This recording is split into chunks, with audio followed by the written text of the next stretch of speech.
Kali ini saya akan membahas tentang basis data teori pertama yang berjudul Review Basis Data 1. Sebelumnya, saya memperkenalkan diri dulu. Nama saya Ahmad Rizky Hidayatullah dari kelas 2D3 ITA dengan dosen Bapak Rengga Asmara. Kita masuk ke slide pertama, yaitu pokok bahasan yang kita bahas nanti. Yang pertama yaitu ER model, kemudian model relasional, kemudian struktur query language, kemudian normalisasi. Tujuan pembelajaran yang pertama yaitu memahami database manajemen sistem dan komponen utama, kemudian memahami ER model yang dapat menggunakannya sebagai desain awal dari database, kemudian memahami SQL dan apa saja yang tercakup dalam bahasa SQL. Yang terakhir, memahami konsep normalisasi dan dapat melakukan normalisasi data.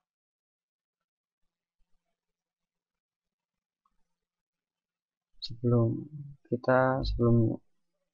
masuk ke topik utama, yaitu sebelumnya kita harus tahu pengertian dasar dari basis data itu sendiri. Yaitu basis data adalah kumpulan data yang dapat digambarkan sebagai aktivitas dari satu atau lebih organisasi yang berrelasi. Contoh, basis data universitas berisi informasi mengenai entitas.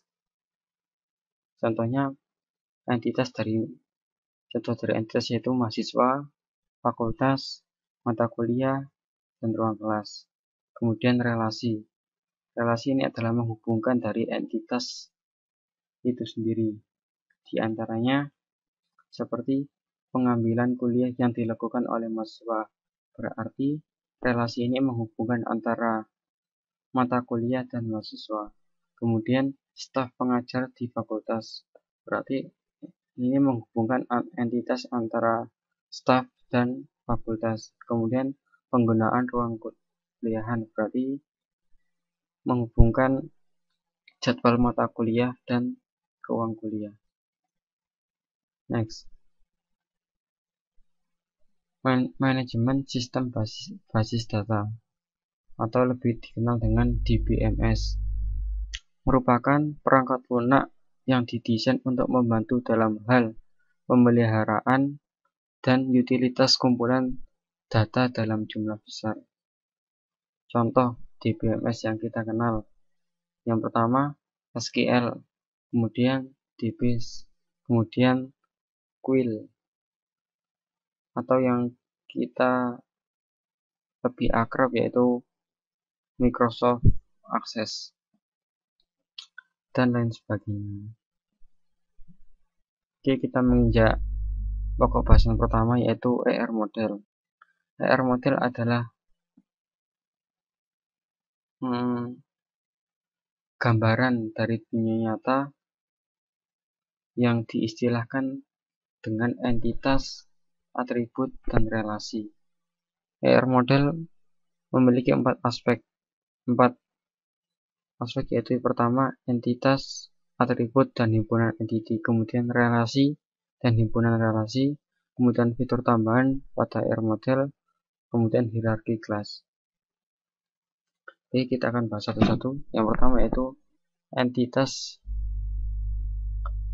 atribut, dan himpunan entiti. Entitas adalah objek dunia nyata yang dapat dibedakan dari objek yang lain.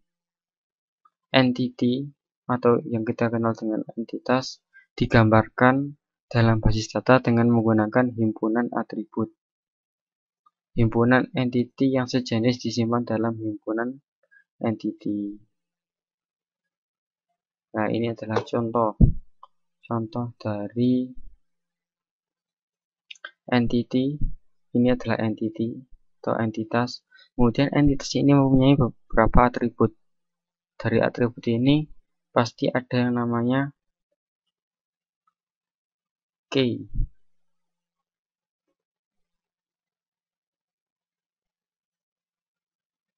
Memiliki kunci key yaitu SSN, yang mana SSN ini bersifat unik, tidak boleh ada yang sama. Next, Kemudian relasi. Relasi adalah asosiasi di antara dua atau lebih dari entity, atau menghubungkan dua entity. Misalnya, employee bekerja di suatu departemen. Mungkin gambarnya seperti di bawah ini. Jadi antara entitas employee dan departemen dihubungkan dengan bekerja. Jadi suatu pekerja bekerja di suatu departemen. Dan contoh yang lainnya. Selanjutnya yaitu fitur tambahan untuk R model. Yang pertama, batasan kunci atau key constraint. Key constraint ini mempunyai 4 model, yaitu one to one, one to many, many to one, many to many. One to one yaitu adalah satu dari sisi yang kiri menunjuk satu dari sisi dari kanan. Jadi satu mendapatkan satu. Tidak boleh, karena one to one berarti satu hanya boleh ke satu. Kemudian one to many, dari satu titik ini bisa menunjuk dua cabang. Dua titik bisa memiliki dua titik di sebelahnya. Kemudian many to one, dari dua titik ini boleh menuju pada satu titik. Dua titik yang sama boleh menuju satu titik. Dan kemudian many to many, dari titik yang banyak titik boleh menuju kepada titik yang sama, dan juga sebaliknya. Kemudian participation constraint. Participation constraint adalah suatu entitas, dua entitas yang dihubungkan lebih dari satu relasi. Contohnya seperti ini. Departemen mengatur pekerja bekerja di departemen. Jadi dalam dua entitas ini mempunyai lebih dari satu entity. Kemudian weak entity. Weak entity adalah atau entitas lemah, yaitu entitas yang keberadaannya bergantung pada entity, entitas kuat, atau yang lebih diharapnya entitas saja, bisa disebut entitas kuat. Itu entitas lemah, itu keberadaannya tergantung pada entitas kuat, yang mana entitas lemah ini tidak mempunyai key, karena hanya bergantung pada entitas kuat. Kemudian hierarki kelas.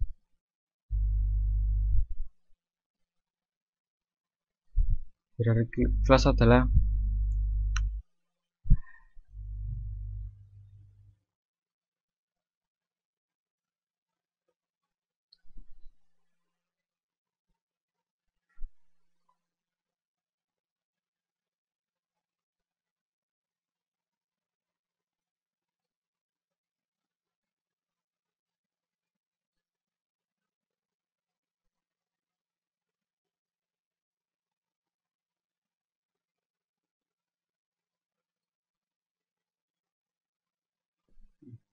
kemudian hierarki kelas. Hierarki kelas adalah sebuah simbol seperti segitiga ini yang dapat menghubungkan lebih dari dua entity, mungkin 3, 4, 5, bisa dihubungkan dengan hierarki kelas. Selanjutnya agregasi.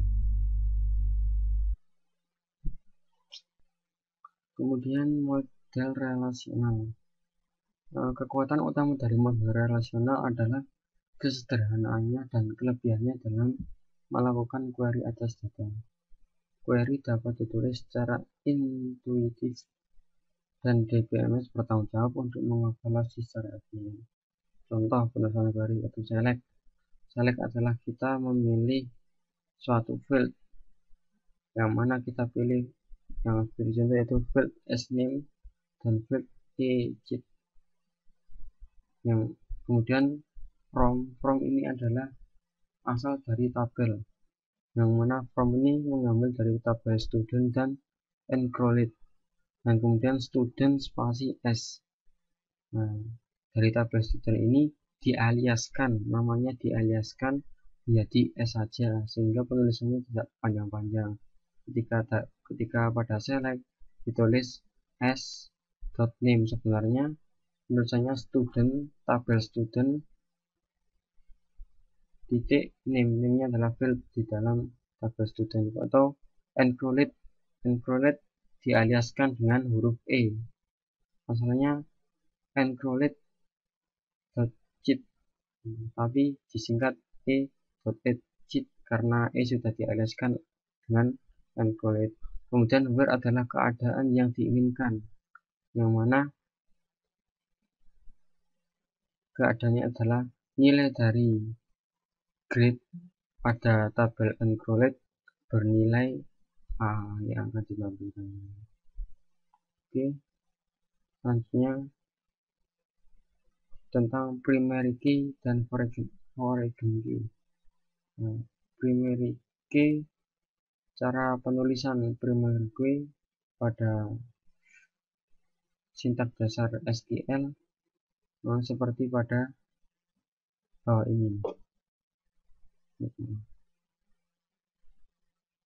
Seperti pada bawah ini, yaitu penulisan primary key pada sintak dasar SQL. Kemudian penulisan foreign key seperti pada contoh di bawah ini. Next. Kemudian struktur query language. Struktur query language atau SQL adalah bahasa database relasional yang dibuat berdasarkan suatu standar. Bentuk standar dari SQL adalah sebagai berikut. Yang seperti saya jelaskan tadi, yang mana select adalah memilih tabel dari suatu tabel, memilih field dari suatu tabel yang dipilih. Kemudian from adalah tabel yang dipilih, kemudian where adalah keadaannya yang diinginkan. Kemudian yang terakhir yaitu normalisasi. Normalisasi adalah istilah yang berasal dari E.F. Codd, salah seorang perintis teknologi basis data. Normalisasi adalah proses untuk mengubah suatu relasi tertentu ke dalam dua buah relasi atau lebih, hingga skema database menjadi lebih mudah dimengerti dan efektif. Normalisasi terbagi menjadi tiga, yaitu bentuk normalisasi 1 atau disingkat dengan 1NF, kemudian bentuk normalisasi 2 disingkat dengan 2NF, dan kemudian bentuk normalisasi 3 atau disingkat dengan 3NF. Yang pertama, bentuk normalisasi 1. Bentuk suatu relasi dikatakan dalam bentuk normalisasi pertama jika dan hanya jika setiap atribut bernilai tunggal untuk setiap atribut bernilai tunggal untuk setiap baris. Contoh, nah ini adalah data sebelum normalisasi pertama, yang mana setiap data tidak bernilai tunggal. Dari data ini mempunyai cabang dua hobi olahraga. Ini tidak dinamakan tunggal tapi bercabang. Nah, kemudian ketika sudah dinormalisasi, setiap data hanya memiliki nilai tunggal. Nah, seperti yang di bawah ini. Dari NIP sekian, nama sekian, hanya mempunyai satu hobi. Kemudian ditulis lagi NIP sekian hobi ini lagi. Jadi setiap data tidak mempunyai atribut yang ganda. Kemudian selanjutnya bentuk normalisasi 2. Suatu relasi dikatakan dalam bentuk normalisasi kedua jika berada dalam normal pertama dan setiap atribut bukan kunci memiliki ketergantungan sepenuhnya terhadap kunci Premier. Oke.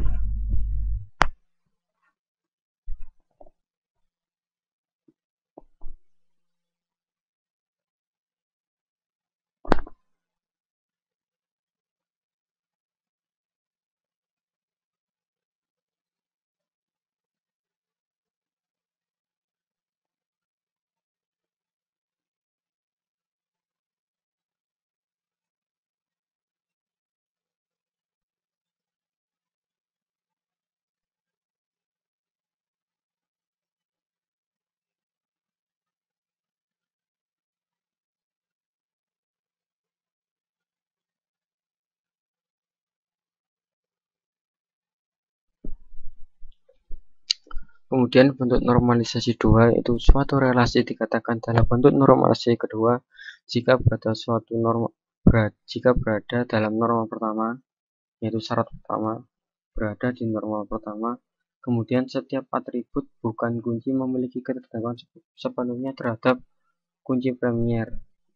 Nah, tadi sebelumnya terdapat data NIP dan nama, yang mana nama dan NIP ini memiliki ketergantungan.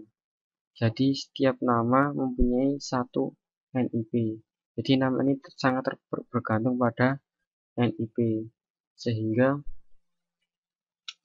nama dan NIP dibuat suatu tabel tersendiri. Meskipun nama ini bukan primary key, tapi dia bergantung pada primary key. Kemudian untuk tabel selanjutnya cukup ditampilkan NIP saja, karena namanya udah dibuatkan tabel sendiri. Nanti dari NIP ini akan mengambil siapakah namanya, itu bisa diambil pada tabel berikut. Itu adalah bentuk normalisasi kedua. Kemudian bentuk normalisasi ketiga. Suatu relasi dikatakan dalam bentuk normalisasi ketiga jika berada dalam norma kedua, itu syarat pertama, berada dalam norma kedua, dan setiap atribut bukan kunci tidak memiliki ketergantungan transitif terhadap kunci Premier.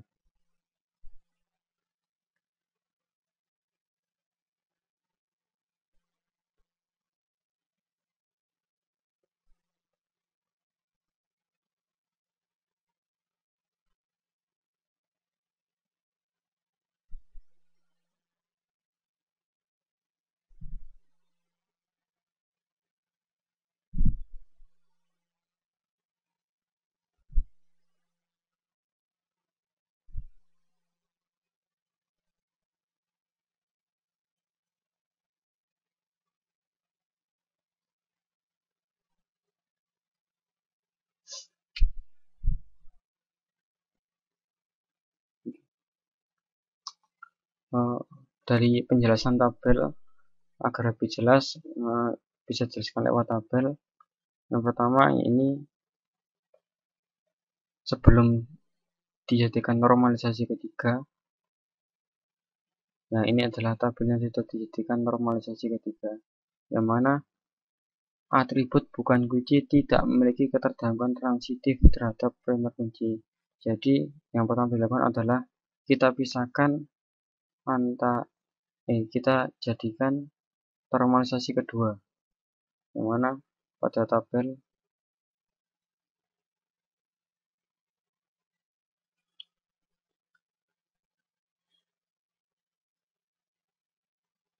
supaya lebih jelas kita akan lakukan penjelasan pada tabel berikut ini.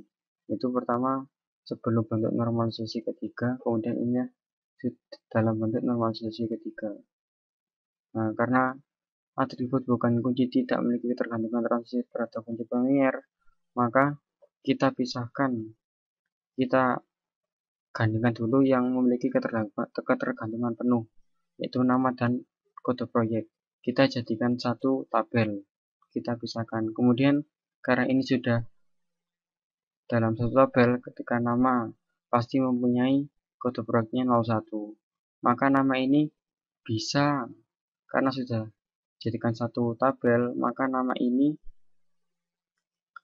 dapat diperbolehkan untuk berdiri sendiri pada suatu tabel yang lainnya tanpa memiliki kode proyek. Nah, kalau seperti ini, nanti tabel ini bisa berrelasi dengan tabel yang di atasnya untuk menemukan kode proyeknya. Jadi dalam tabel ini tidak usah ditulis kode proyeknya, karena sudah